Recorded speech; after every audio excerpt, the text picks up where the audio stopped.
만약 여러분들이 현재 중학생이고 잘 이용하고 있었던 스터디 카페의 문에 갑자기 이런 공지가 붙어 있다면 어떤 기분이 들 것 같은가요? 지난 6일 한 온라인 커뮤니티상에 최근 이용하던 스터디 카페에서 갑자기 중학생 출입 금지라는 안내문이 붙어 있었고 특정 연령층을 배제하는 것에 대해 신고할 수 없냐는 글이 게시되었습니다.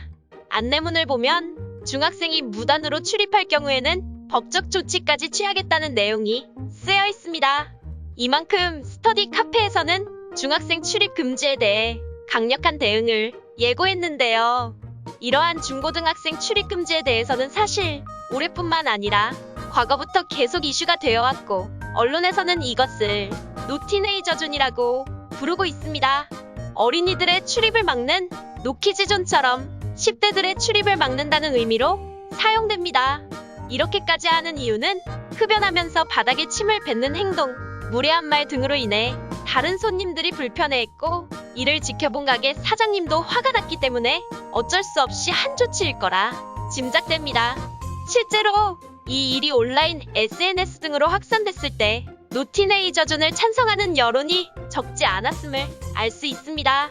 이처럼 노키즈존, 노티네이지존 등 특정 나이대의 고객을 아예 받지 않는 식당이나 카페가 늘어나고 있는데 법은 이 같이 손님을 가려받는 행위에 대해 어떤 판단을 내릴까요?